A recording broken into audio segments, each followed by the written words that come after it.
There we go. Hey, how's it going? Sorry about that. Oh my gosh. How are you, Chris? How's it going? Good. How are you? Not too bad. Surviving. Fighting with my mic stand, as always. There we go. It's like an endless struggle to fight with my mic stand. So I can just kind of jump around then with mostly focus on the voiceover stuff, but just jump around with your career so far. Heck yeah, let's do it. And just for anybody that doesn't know, you can start from the beginning and just talk about what led up to you moving to Texas from the UK. Cool. So I started off basically doing music. That was my passion. Like I wanted to be in a band. I always wanted to be an actor, but like I didn't look stereotypically pretty like all the other girls. So I was just like, there's no way it's going to happen. So really focused on music, really enjoyed my life, and wound up finding friends in Canada who I visited. And when I went to Canada, I went to Vancouver and Edmonton. Ooh, I'm sorry for anyone who lives there. And I loved it. I fell in love with Canada and North America, and we visited the States. We went to Seattle and Portland, and like I was absolutely obsessed. I was like, I have to move here. And so my friends helped me move, helped me figure out my work visa and all that kind of thing. And sorry, I've got a dog in the background. And from there, I basically moved to Canada and decided, okay, this is what I want to do. I want to do music. And then the more I toured, the more I realized being in Canada was it was more difficult because there wasn't enough. There's not enough cities that are close together for you to be able to tour. You have to drive like 15 hours to get to the next city. Oh, So I wound up planning to move to the US. And that was when I was auditioning for Borderlands as well. And I got that gig. And so I was like, okay, I guess I'm moving to the US now because now I'm doing voiceover. So basically, again, just went through the visa process and it sucks, but I'm here and that's awesome. I like Texas. There's been a bit of a culture shock, but it's nice. was there any initial aspiration to move to LA then? I think so. I think it's like even outside of the voice thing and the acting thing, I think I've just kind of always had my heart set on the West Coast. Like I'm such a West Coast baby. I moved to Vancouver and I've really, really enjoyed that like laid back sort of chill vibe. Mhm. And I've been to LA so many times. Like I wouldn't want to live in LA. It's a bit hectic. Yeah, right. But I'd love to hit up like Studio City or Burbank or like somewhere like slightly north. And again, that's not even just for acting, that's just for like I just love the West Coast. I love California. I think it's a really cool state. But like COVID struck right as I moved to Texas. Oh, So I haven't even gotten to properly enjoy Dallas yet. So it's like I want to move to LA, but I want to enjoy Dallas and like enjoy Texas while I'm here. And I haven't really gotten a chance to do that. So definitely put my plans back by like a couple years just to be here with friends. That was why I moved here partly. So mhm. And so after Borderlands, how did you become involved with Funimation? So Caitlin Glass was casting for an anime, and she was looking specifically for someone who was gender non-conforming. Okay. Because this character has a very it was Luca from Astra Lost in Space. Mhm. So spoilers for 10 seconds, mute it if you haven't seen it. Luca comes out as intersex halfway through the series, and there's a long conversation about his body changing and growing breasts and doing other things that like a male body shouldn't be doing. And so it was like very cathartic to do that scene because he's hiding his breasts. It's a mood. And she asked Joel McDonald, who is the voice overlord for Gearbox. She was like, oh, is Kieran acting? Like, is that a thing Kieran's doing now? And he was like, well, I think so. I mean, I think he gave me a good review because otherwise she wouldn't have sent me the audition.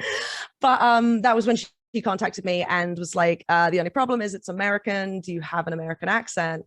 And I said, I will get back to you, and contacted Karen Strassman, who's a good friend of mine, a phenomenal dialect coach, and was like, hey, I have a week to learn an American accent. Can you help me? And I got the gig. Woo! So that was how I learned an American accent in a week. Was it 3 days? It was 3 days. I learned an American accent in 3 days. Well, that's actually That was fun. that's actually cool hearing you mention Ciarán because I did her a little while ago. Oh, she's fantastic. She's one of the like sweetest humans I've ever met in my life. And studying with her was fascinating because she really talked about the placement of the voice as well as just like creating the correct sounds. Like, and I found that like British is very in the mouth, and then like American, you have to really bring it down into the stomach and everything starts down. It's very strange. It was really cool though. The knowledge she has is unbelievable. Right. Yeah. And did you take the dubbing easier or was it difficult at first? At first, I tried to watch both the script and the screen. And I was like, my eyes won't go in two different directions. And that's when another veteran voice actor was like, you will not be able to watch the screen and the script. Pick one. I was like, okay, cool. So I'm a script reader. So my first thing was just learning how to look at the screen because you watch a pass in Japanese to kind of get the feel.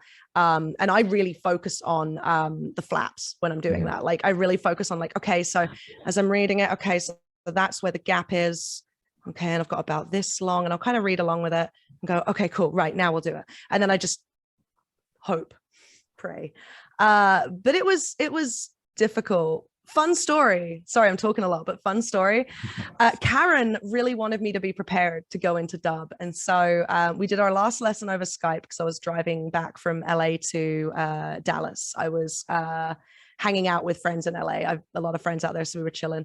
And we have our last session over Skype, and she's like, I really want you to kind of be comfortable with the beeps. So when you record dubbing, it's beep, beep, beep. And then on the fourth beep, yeah, you take your line, right? So over Skype, she's like, I'll do the beeps. And then you reply like when you're supposed to. And I'm like, cool. So she'd go beep, beep, beep, and I'd do the line, and she'd be like, oh, you're leaving it an extra beep. And it took us a good 5-10 minutes to figure out it was latency. And I was actually right. But yeah, Skype latency is the thing. So what was after that role, what was the first or what was the next more larger role for you? Oh my gosh. That's testing me. I think, don't quote me on this, I think it was either Infinite Dendrogram or Hatena Illusion. Okay. And they were both like really good little shows. One was an isekai, and I've always really enjoyed isekai, so it was like a lot of stats and stuff like that. And I got to play Rook Holmes, he's kind of the son of like Irene Adler and Sherlock Holmes. And I'm kind of into it. Yeah. Like I was like a thief and a detective as your parents. That's so cool. And then Hatena Illusion was with Kyle Phillips, and I got to play Dina, who is a little sassy Bratling gun. And again, Dina has this awesome scene where he comes out as actually being biologically female. But what's cool about Dina was even after he came out, he continued to dress as a boy. So a headcanon that he's at least gender fluid. So it's all good. But it was cool. I was amazed at how many directors were kind of willing to give me a shot right out of the gate. I got a lot of walla as well, like a lot of background stuff. I got to do the walla for the Love Live Over the Rainbow movie, the one where they go to Italy. Right. So it was like even just getting to be part of big projects like that, like doing walla is so much fun. Like you get to just stand in a booth with people, or you did before COVID, and you're all just talking at the same time, and it's the best thing I've ever done in my life. I find it so much fun. And that was like a lot of what I did at first, was kind of getting in there and doing walla. But yeah, I was kind of surprised that so many directors gave me named roles out of the bat. And I think it was because I knew so many people from just being on the convention circuit. Like I'd be performing music and we'd be hanging out in the green room together, and I didn't know who anybody was. Like I was an anime fan, and I typically watch dubs over subs just purely because I was working as I was watching, so I had to be able to listen. And so I remember having an instance where I was like hanging out with Caitlin at a convention years and years ago, and I looked over at her signing booth next to mine, and I was like, wait, you're the voice of freaking Haruhi? Like what even? And it blew my mind because I had no idea that was her character. Yeah. And so my whole sort of career of voice acting has been realizing that a bunch of my friends do huge roles I had no idea about. Yeah.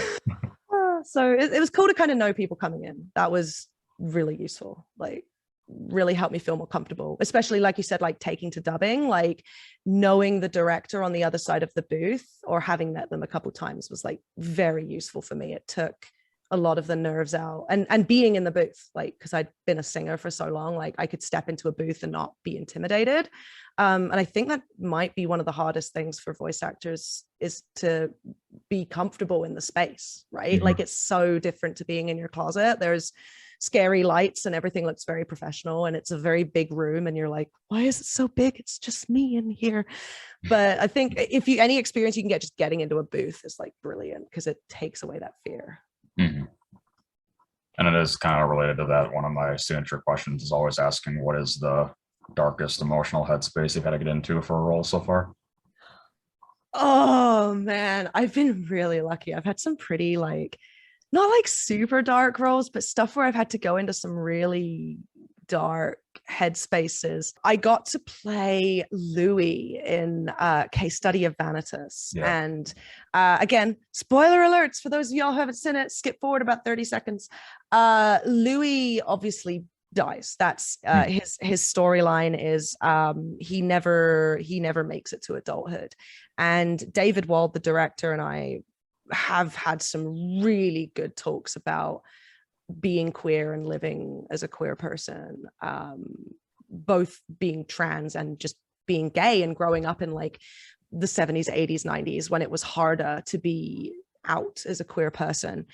And we both kind of see Louis as that gay kid that never made it to adulthood. Like, and that's a very powerful metaphor, and we really wanted to play on that. So that whole session was like episode 5 of Vanitas, where it happens. I had to go through so many different emotions in that scene, and I get out because it finishes at his death. That was when the session ended. And I remember David saying to me, like, are you okay? Are you okay if we let you go? Do you need to calm down a bit? And so the director even offered to keep me on the call just to make sure I was mentally okay, because it was a dark place to have to go to like really draw on. He wanted to really pull out that fear of being queer in a world that doesn't accept it. Odin from Warlords of Sigdrifa was another really dark one that I got to get into, and that was the first time I got to get crazy for a role, and I really enjoyed myself. I was like, but I came out of some of those sessions in like a really dark headspace, like especially the last episode. I think that other than the gender coming out monologues, if you will, like Dina, I sobbed after doing Dina's monologue. Odin was probably one of the first characters where I came out of the booth and I just sat down and I just cried. I was like, I need to just like let all of this out, because if you hold on to it, you like carry it with you. So I've learned to like, if I have an audition or a session that really affects me emotionally, even if it gets me hyped up, I try to like take book half an hour after my session to just calm down and just like reconnect with Earth and like what is real. And do you always find something to connect to, even if the character is evil? Oh, totally. Like, with Odin, he's nuts, right? And he's like, his whole thing is he's bringing about Ragnarok because he doesn't want to believe that his whole family's already been killed during Ragnarok. Like all these other gods have already died. And losing my family and my friends is always like a really huge trigger for me. Like I do have a fear of death. I have a fear of what's next.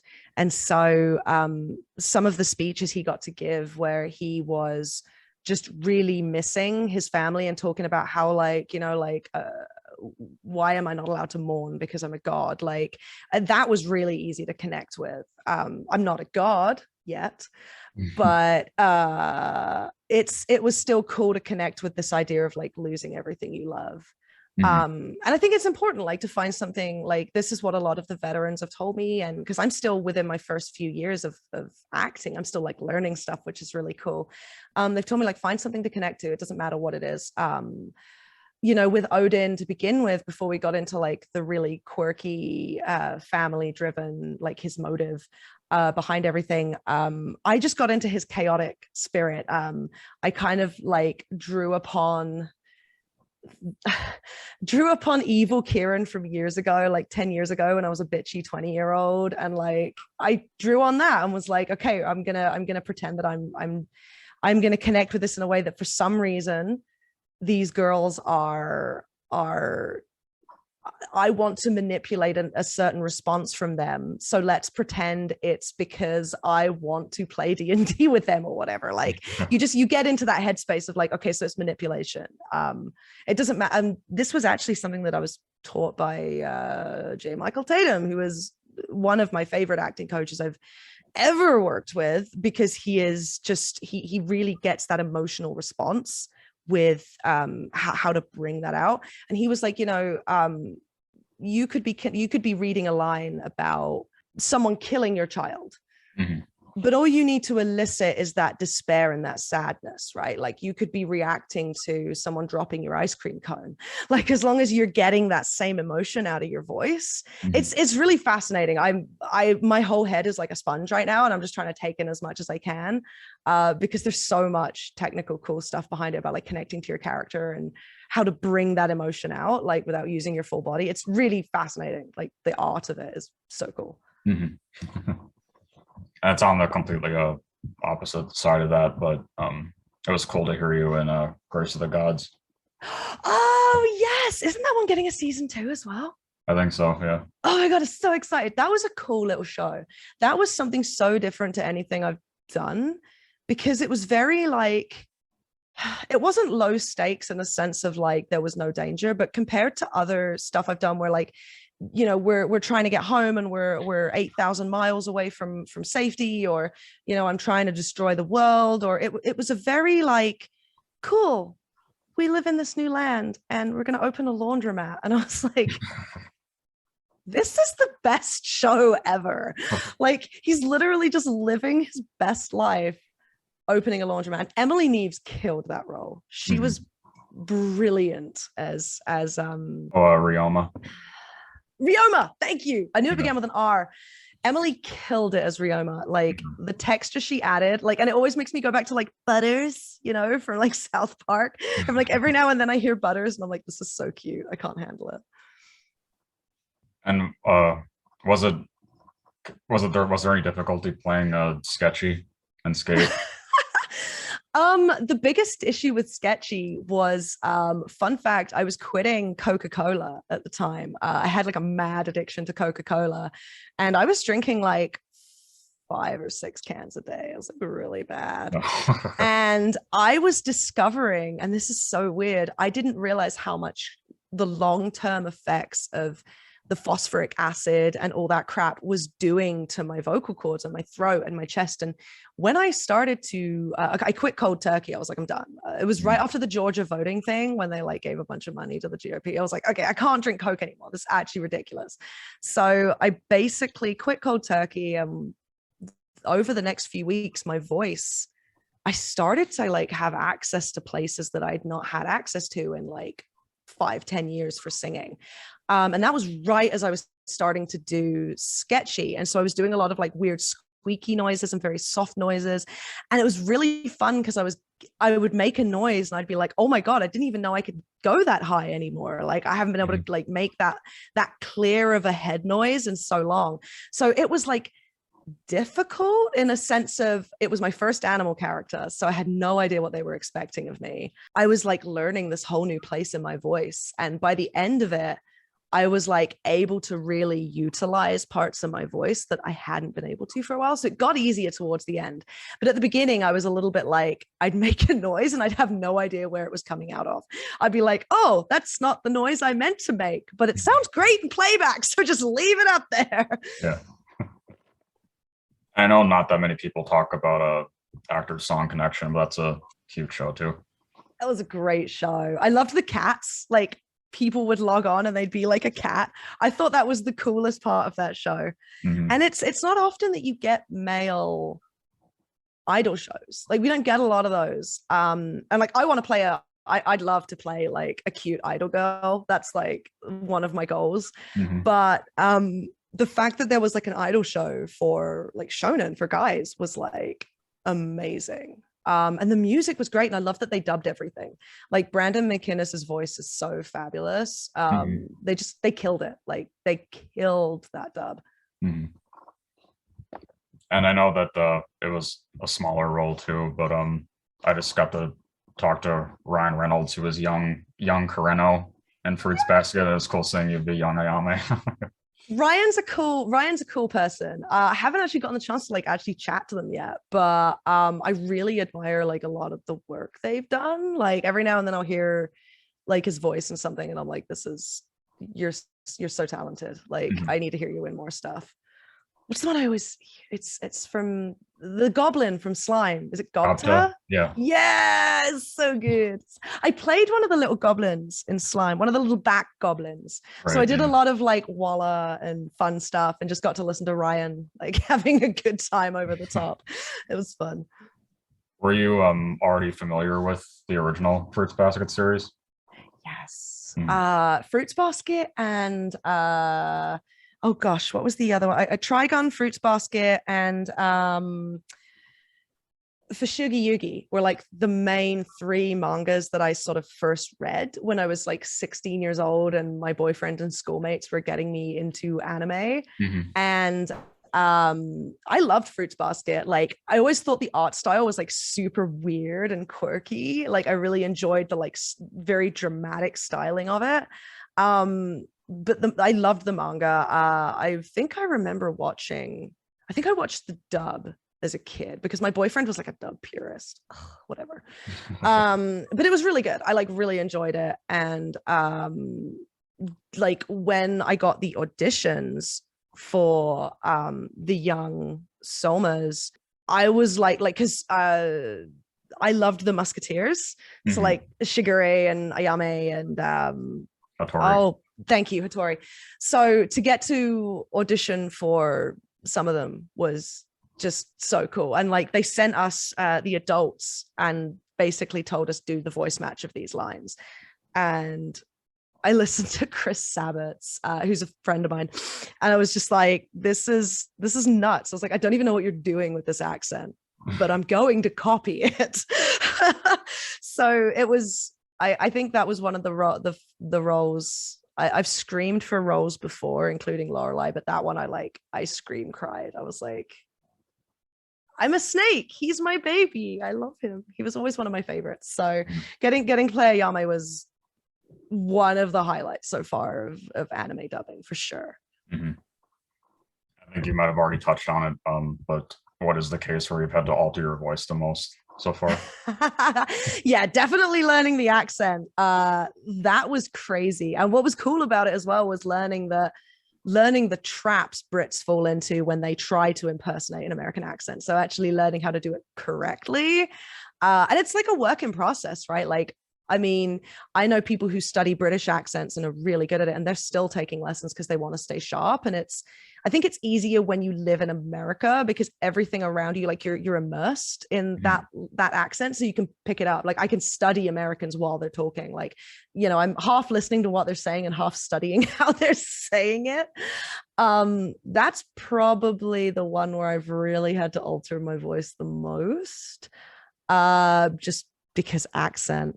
I've gotten to do some really cool walla, some cool monster walla, actually, which I really enjoy. I love monster walla because you get to just make a whole bunch of really disgusting, weird noises. And so that's always fun to mess with your voice in that respect. And then I have like a weird, I'm still working on it because I feel like it sounds very hollow, but I'm trying to get more bass underneath it. But I have a very low kind of voice that's just like a real stupid thing I pull out for humor every now and then. And I got to do that recently. A director actually wanted it to sound really drawn out and dumb and stupid for a comedic role, which hasn't come out yet, but it was really cool. And I was really excited to be part of that show. But yeah, I'm always excited when I get to do something weird or different.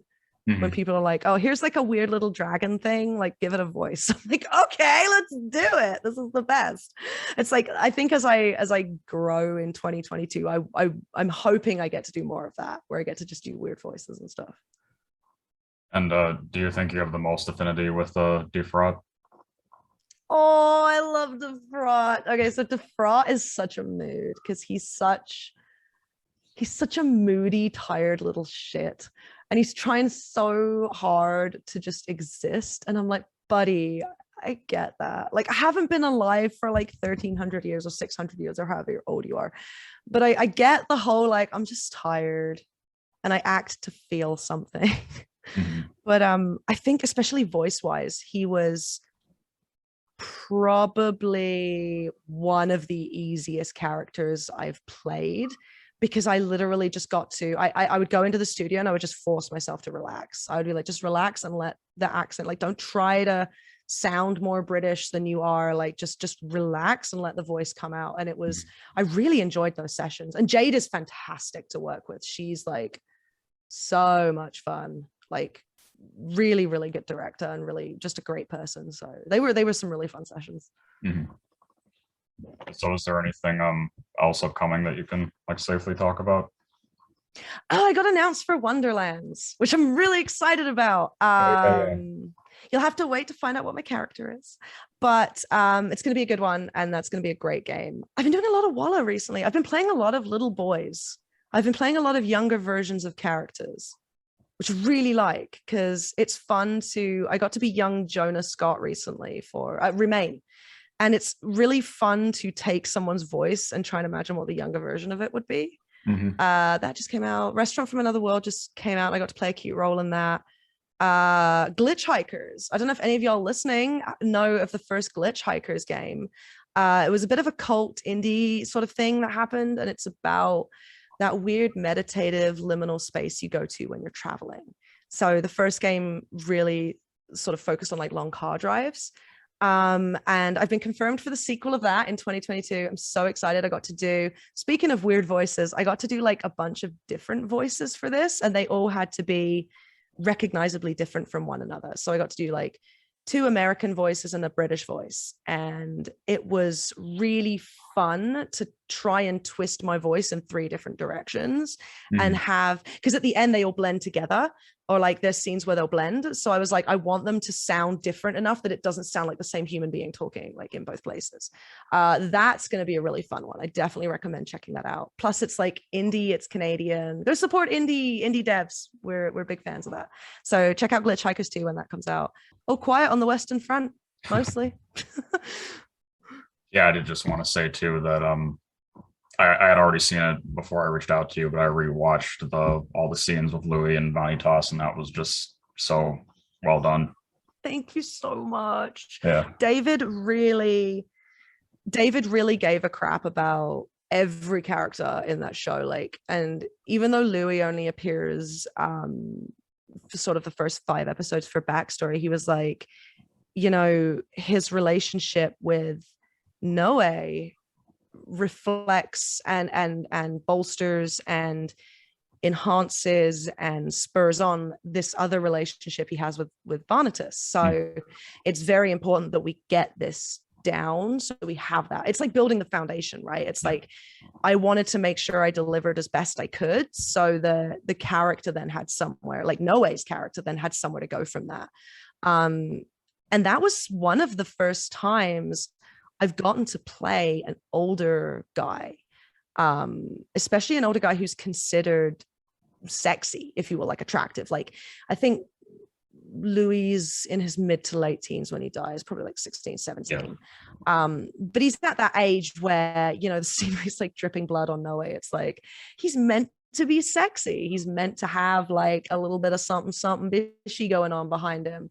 And I'd never, I've played some older characters before, but this was the first time I got to be sexy as a guy. Mhm. And it was very euphoric to know that I was playing across from Steven, and I was that other cute guy. Like, I would be playing that cute guy in the scene. And that was really powerful to me. And it was another reason why I really wanted to do the character justice. And it was exciting to I got to do this in Remain too. It was exciting to get to take the character from a higher, younger voice and then get to really focus on stretching my voice and dropping it to a lower place. Mhm. and aging him, which I don't get to do often. So that was really fun. Mhm. And again, like really dark. I struggled with that like a lot. The end, I think my roommate came out and gave me a hug after that session because I was just like, and the first time we were going to record episode 5, we have a lot of tech issues, obviously, just recording from home. Every now and then your computer will do something stupid, or something will happen at Funimation, or and a session might get canceled or delayed. My first session that I came in to do episode 5, everything screwed up and I couldn't get my sound working. About 15 minutes late, I'm finally logged in, and I'm taking a breath and I'm shaky, and I'm like, okay, I got to focus on the scene now. It's going to be a really hard episode. I can do this.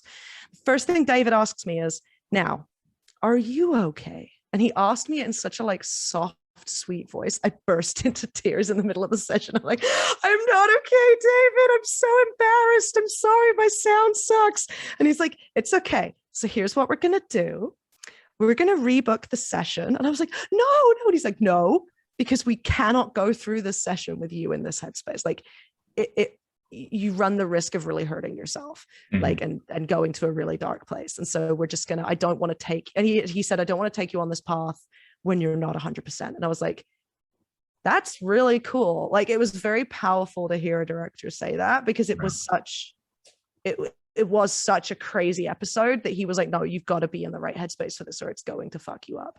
And so I texted him afterwards and was like, thank you. I was going to go through it, but I don't know what would have happened to me afterwards. So I really appreciate it. Yeah, it was, I'm very grateful to have had that role. It was a lot of fun, really cool role. And of course, your career is still blossoming, everything with voiceover. But my final question is always asking, what do you want your legacy to be? I feel this can sound super dumb, but I feel like I want to be part of the wave that makes this career more accessible for minorities. And obviously, being transgender, my big thing is I really want to be part of that wave that creates more space for trans actors. And I want to be part of the push that makes more space for actors of color, disabled actors, immigrants, everyone who is struggling to get a foothold in the industry and has something else holding them back. If I can be part of that, if I can be somebody that young trans or immigrant actors look to, like people in England who are like, well, I'm in England, I can't do anything over here, everything's in America, how do I move to America? It's really hard, by the way. It's like really difficult to move here. I want to be part of that, and I want to inspire people to, you know, we're told when we enter voiceover that it's just a voice, right? And the voice is right.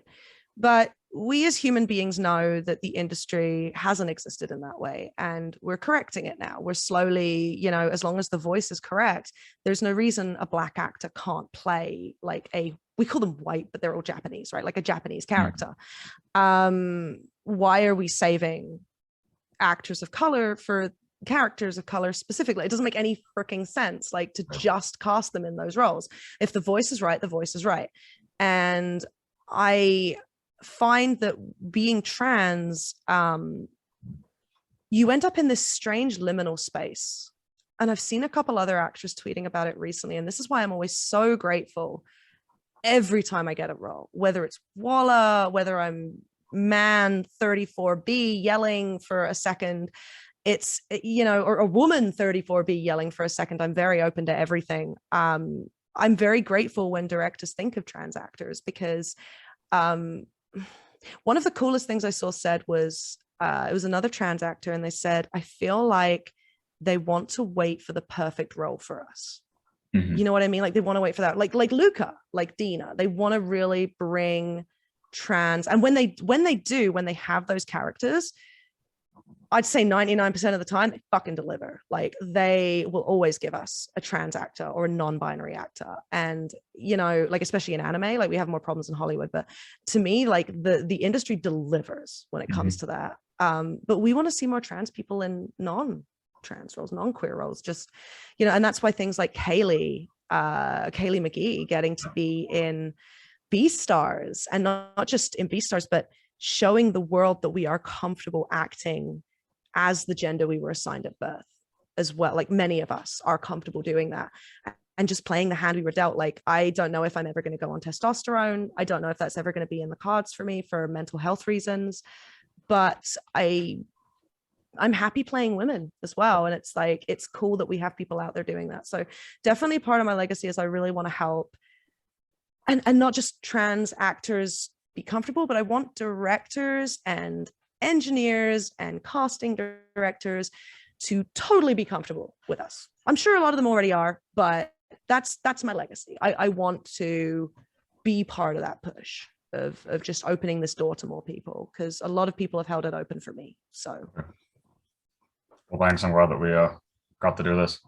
thank you. Yes. And I'm sorry about the last time. For those of you who don't know, I like totally bailed on our last meeting because I didn't know it was happening. And I feel like a total dick. So Chris, Chris is amazing. Thank you for being such a bro about it. I really appreciate it, dude. I'm really liking this like anime hair you have going on. It's very like Chris from Sonic X. You've got like the floof like coming up, and I'm really into it. Oh, thank you. If you need anything else, let me know. And if you want to email me the link when it's up, I'll make sure or email me a link to your tweet so I can like retweet you or whatever like that. Like, let me know how you want me to promote it, and I'm super happy to do so. Okay, great. Thanks. Oh, awesome. Thank you so much. Have a good day, my buddy. Bye. Thanks so much. Mwah. Love you. Bye.